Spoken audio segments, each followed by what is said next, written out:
Bank रिटाइज की बार बार उम्मीदें टूटना एक संदेह तो उनके मन में जरूर पैदा करती है कि क्या ये कोई बड़ी साजिश है कि बार बार जब भी सुप्रीम कोर्ट में एमसी सिंगला केस की तारीख लगती है तो कोई ना कोई नया नया जो रीजन होता है उसकी वजह से इस केस को लिया नहीं जाता है। पूरी जो क्रोनोलॉजी है, पूरी डेट वाइज क्या क्या अभी तक यहाँ पे किस किस रीजन की वजह से आपका जो केस है वो नहीं सुना गया, सारी चीजें डिटेल में इस पेज में मैंने लिखी है। सारे डेट वाइज जो आपका ब्रेकआउट है मैं आपको दूंगा और आपको इसको देखकर आप सोचने पर खुद मजबूर हो जाएंगे। अगर ये गलती से वीडियो सुप्रीम कोर्ट के जजेस ने देखा तो मेरी रिक्वेस्ट है आप सभी रिटायर्ड एम्प्लॉय से, रिटायरी से, कि इस वीडियो को इतना सारा यहाँ पे देखे, इसको लाइक और सब्सक्राइब करें ताकि ये वीडियो ज्यादा से ज्यादा लोगों तक पहुंचे और इससे कंसर्न जो आपके लॉयर्स है या सुप्रीम कोर्ट के वकीलों तक भी, जो वकील और जजेस तक भी ये वीडियो पहुंचे ताकि उनको यहाँ पे जो बैंक रिटाइज से उनका रियल पेन जो है वो समझ आए, उनके नाराजगी का जो रीजन है वो समझ में आए। तो चलिए वीडियो की शुरुआत करते हैं। सुप्रीम कोर्ट की हियरिंग एमसी सिंगला केस में जब से चालू होती है तब से,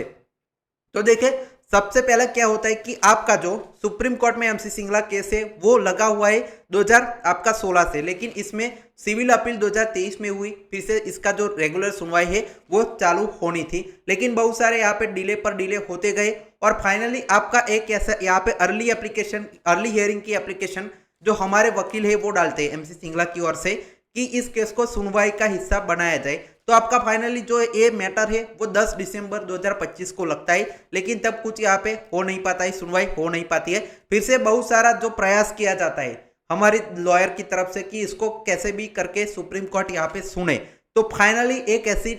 डेट आती है, एक ऐसा दिन आता है 5 फरवरी 2026 अभी 5 फरवरी का, तब आपका केस फाइनली सुनवाई का हिस्सा बनता है, टॉप 20 मैटर में होता है और इसकी सुनवाई पहली बार यहाँ पे होती है। तो तभी से ये जो डेट वाइज क्रोनोलॉजी है मैं आपको अब समझाता हूँ कि 5 फरवरी को क्या हुआ था। तो देखिए 5 फरवरी को 19 मिनट की यहाँ पे सुनवाई है वो होती है। हमारे तरफ से मनीष सिंघवी जी और उनकी तरफ से भी जो लॉयर होते हैं वो आर्ग्यूमेंट डिटेल में करते हैं सुप्रीम कोर्ट में पेंशन ऑपरेशन को लेकर। उसमें जो क्लॉज है वो सारी चीजें आपस में समझाई जाती है कि रेगुलेशन है। तो आपके सुप्रीम कोर्ट के जज है वो एक सवाल रखते हैं कि क्या आपका अभी पेंशन है वो ऑपरेशन के साथ मिलता है या नहीं, उसका हमें प्रूफ चाहिए। आप हमें दोनों तरफ से जो कैलकुलेशन है तीन यहाँ पे टाइमलाइन की कैलकुलेशन है वो हमें सबमिट कीजिए, जिसे हमें पता चलेगा कि रेगुलेशन तो आपने बता दिया कि पेंशन ऑपरेशन है, लेकिन क्या अभी अपडेट हुई या नहीं उसका कैलकुलेशन दोनों तरफ से दीजिए। तो दोनों पार्टीज को 5 फरवरी को हियरिंग के एंड में कहा जाता है कि आप जो है वो नेक्स्ट हियरिंग डेट जब आए, नेक्स्ट आपकी हियरिंग है 19 तारीख को लगाई जाती है, 19 फरवरी को, 18 फरवरी यहाँ पे 18 फरवरी को इस डेट को लगाया जाता है। और क्यों लगाया जाता है, क्योंकि आपका 11-12 फरवरी को बीच में दिन पड़ते थे जब हियरिंग हो सकती थी, लेकिन उनकी तरफ से जो वकील थे वो प्रेजेंट नहीं थे, इसलिए 18 तारीख को इसको फिर से लगाया जाता है। अब 18 फरवरी को दोनों जो पार्टी से वो अपना कैलकुलेशन सबमिट कर चुकी होती है, जिसमें क्या होता है कि हमारी तरफ से जो आपका कैलकुलेशन सबमिट होता है वो पूरी तरह से अच्छे से प्रेजेंट करके वो सबमिट हमारी तरफ से कर देते हैं, लेकिन सामने जो आईबीए की तरफ से जो कैलकुलेशन सबमिट होता है उसमें कुछ पेजेस यहाँ पे खराब यहाँ पे वो सबमिट करते हैं, डीम सबमिट करते हैं। तो सुप्रीम कोर्ट यहाँ पे कहता है कि इस जो आपके पेजेस है उसको अच्छे से आप सबमिट कीजिए। तो ये सबसे पहली टैक्टिक्स आप मान सकते हैं उनकी तरफ से इस केस को रोकने की कि यहाँ पे अच्छे से उन्होंने कैलकुलेशन सबमिट नहीं की। इसके बाद आपका जो केस है वो फिर 25-26 फरवरी को यहाँ पे मतलब 25 फरवरी को लगता है, जिसमें देखिए उनकी तरफ से भी कैलकुलेशन अब अच्छे से सबमिट होती है, हमारी तरफ से भी सबमिट होती है। लेकिन होता क्या है कि उनकी तरफ से जो आपके वकील थे ध्रुव मेहता जी वो कहते हैं कि हमें आज यहाँ पे सुनवाई का हिस्सा हम नहीं बन सकते, हमें आप एडजॉर्नमेंट दे दीजिए। एडजॉर्नमेंट उनको यहाँ पे जो है वो कोर्ट दे देता है। कोर्ट यहाँ पे ऑब्जेक्शन नहीं उठाना चाहता है कि आपने क्यों इस बार है एडजॉर्नमेंट लिया, इतना इंपॉर्टेंट मैटर से बैंक रिटाइज का, इतने सारे लाखों लोगों की जिंदगी का यहाँ पे सवाल है उनके पेंशन का, लेकिन जो कोर्ट है वो इनको एडजॉर्नमेंट दे देता है और अगली जो तारीख है वो सीधी 12 मार्च यहाँ पे करता है। 4-5 मार्च बीच में पड़ती है तब वो यहाँ पे डेट है वो नहीं लेते, सीधा 12 मार्च की जो तारीख है वो लेते। अब 12 मार्च को क्या होता है कि आपका एमसी सिंगला केस है वो 102 नंबर पर लिस्ट होता है, मतलब जो आपका सीधा दूसरे नंबर पर जो 102 नंबर पर एमसी सिंगला केस हमारा लिस्ट होता है। लेकिन क्या होता है कि बॉम्बे प्रॉपर्टी वाला एक मैटर था वही 2-3 घंटे पहले मिसलेनियस केसेस खत्म हुए, फिर 2-3 घंटे जितने भी सुप्रीम कोर्ट की सुनवाई हुई उसमें 101 नंबर का मैटर है वो 3 घंटे चला गया और हमारा केस यहाँ पे आया ही नहीं पूरा दिन भर की सुनवाई में। तो तब यहाँ पे जजेस प्रायोरिटी दे सकते हैं कि कुछ टाइम तो इस केस को दिया जाए, लेकिन तब भी जजेस यहाँ पे इसको टाइम नहीं देते। रिटाइज यहाँ पे जुड़े रहते हैं जो सुप्रीम कोर्ट की हियरिंग है उसको देखने के लिए, लेकिन पूरा दिन इंतजार करने के बाद भी हमारा जो केस है वो नहीं लगता है। तो हमारे लॉयर ने फिर यहाँ पे कहा कि देखिए क्या हुआ कि अब सुप्रीम कोर्ट में जब एंड होने वाली होती है सुनवाई 12 मार्च की, तब जो है सुप्रीम कोर्ट में एक जो 102 नंबर का केस की सुनवाई की कौन सी डेट है उस पर चर्चा होती है। तो आपका है सुप्रीम कोर्ट दे रहा था, वो जज है विक्रमनाथ जी दे रहे थे कि 18 तारीख को आप सुनवाई ले लीजिए, लेकिन तब क्या होता है कि हमारी तरफ से जो लॉयर होते हैं वो कहते हैं कि हम अवेलेबल नहीं है 18-19 मार्च को, तो आप वो तारीख मत दीजिए, मतलब अगला वीक है वो आपका तुरंत सुनवाई हो सकती थी। लेकिन हमारी तरफ से जो लॉयर है उन्होंने कहा कि 18-19 मत दीजिए, तो ये केस है 18-19 को नहीं सुना गया। फिर आपका जो डेट है वो सीधा 9 अप्रैल दिया गया, मतलब पूरा 1 महीने का आपको डिले यहाँ पे कर दिया गया है इस केस को, क्योंकि बीच में आपका 25-26 मार्च और 1-2 अप्रैल को मिसलेनियस केसेस सुने जाने थे सुप्रीम कोर्ट में, कोई रेगुलर केस यहाँ पे सुना नहीं जाना था, तो ये 2 वीक बीच में चले गए जिससे आपका 9 अप्रैल तारीख दी गई। अब 9 अप्रैल को क्या होता है कि सुप्रीम कोर्ट में जो आपके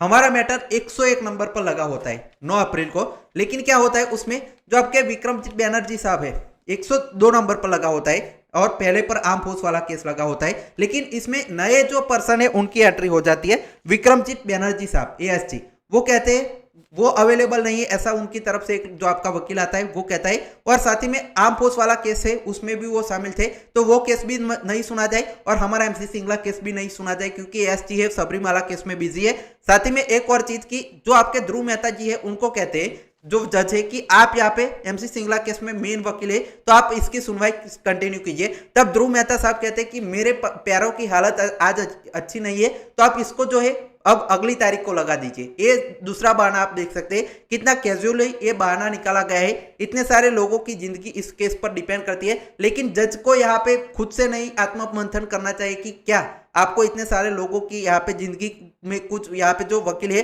वो कह रहा है कि मेरे पैर में दर्द है, आप कुछ तो देर के लिए इसकी सुनवाई कर सकते थे, क्योंकि ये केस है बार बार यहाँ पे जो है लगातार पीछे जा रहा है और ये पार्ट हियर केस है जिसको इंपॉर्टेंस आपको देनी चाहिए थी, लेकिन तब आप इस केस की सुनवाई नहीं करते। फिर आपका क्या होता है कि अगली जो तारीख है वो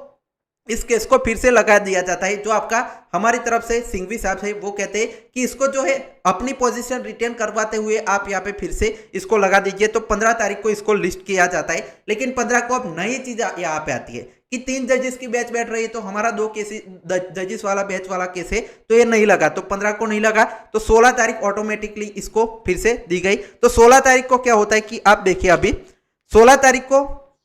आर्म फोर्स वाला केस है, फिर से आपका पूरा दिन निकल गया। आर्म फोर्स वाला 101 नंबर पर लगा था और हमारा जो केस है 102 नंबर पर लगा था, लेकिन आर्म फोर्स वाले केस की पूरा दिन यहाँ पे जो 2-3 घंटे सुनवाई होती रही, लंच से पहले लंच के बाद, और लंच जो आपका हुआ था उसमें जो जजेस है वो थोड़ा लेट आए थे, 50 मिनट के बाद यहाँ पे जो लंच के बाद कार्यवाही शुरू हुई, तो ये 1 ही घंटा आपका सुनवाई के लिए मिल पाया। उसमें पूरा दिन आर्म फोर्स वाला जो केस है वो रहा और वो भी पार्ट हियर था, तो वो पूरी तरह से इसको डिस्पोज किया, तो ये अच्छी बात यहाँ पे आपके लिए हुई थी। तो उस तब आपकी जो सुनवाई है वो नहीं हो पाई, तो आपकी अगली डेट है वो आपकी 22 तारीख दे दी गई जजेस की तरफ से एमसी सिंगला केस को। लेकिन बीच में क्या होता है कि आपकी 22 तो दी, लेकिन बीच में 17 अप्रैल को, 16 तारीख को ये 22 तारीख दी, लेकिन 17 अप्रैल को क्या होता है कि जो आपके एएसजी साहब जुड़े थे विक्रमजीत बैनर्जी, उनका एक काउंसिल जाता है सुप्रीम कोर्ट में 17 अप्रैल को और कहता है कि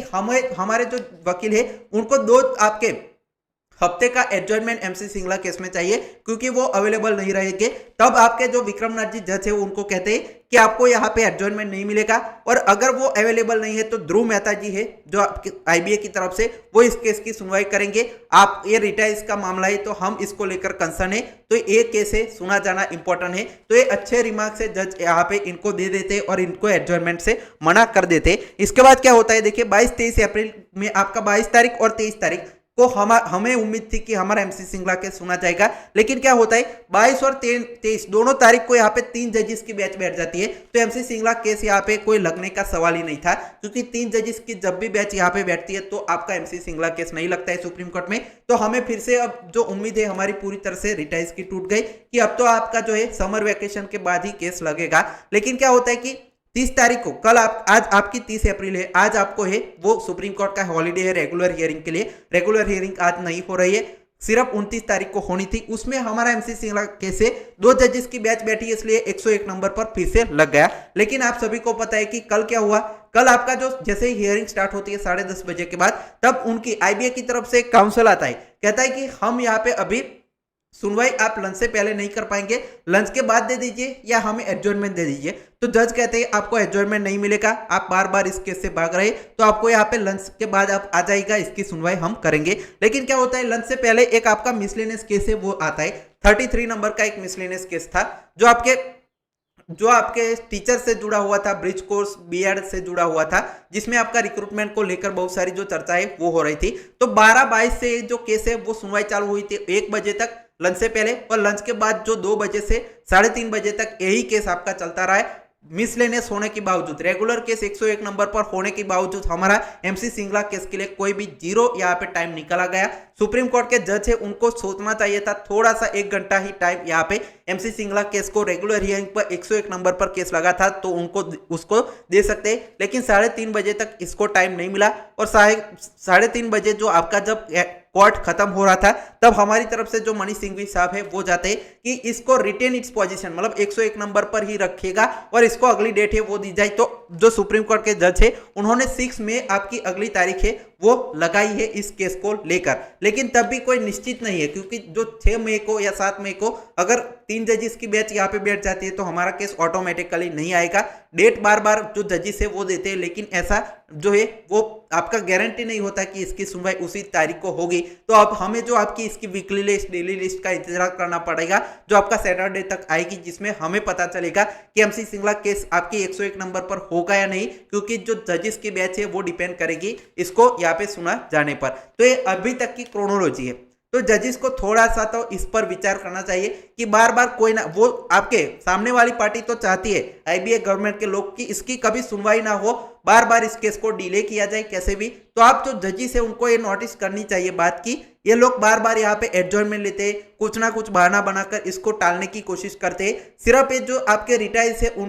उनको ही इस केस की पड़ी है, उनको ही ये जो आपका है उनकी जो 2010 के पहले के जो सारे रिटायर्स है तो उनकी एज है वो 80, यहाँ पे 80 और 80 से ज्यादा है, तो उनकी जिंदगी में बहुत कम दिन बचे हैं। तो उनके एक यहाँ पे होप है एमसी सिंगला केस, जिससे उनकी पेंशन की बढ़ोतरी हो पाए, उनको एरियर्स मिल पाए। उनका रेगुलेशन है, उनके साथ इतने सालों से अन्याय हुआ है, बैंकों को पूरी जिंदगी इन्होंने यहाँ पे जो डेडिकेट की है, तो उनका केस है वो प्रायोरिटी पर आपको लाना पड़ेगा सुप्रीम कोर्ट के जजेस को। तो ये वीडियो आप अगर देख रहे हैं तो आपसे हम्बल रिक्वेस्ट है कि इस केस को अब फिर से लगाया जाए 101 नंबर पर, और इसको पर्टिकुलरली आप टाइम दीजिए। कोई भी अगर दूसरा केस है तो इसको पर्टिकुलरली टाइम दीजिए और इसकी सुनवाई कर सकते हैं। तो ये आज का वीडियो था।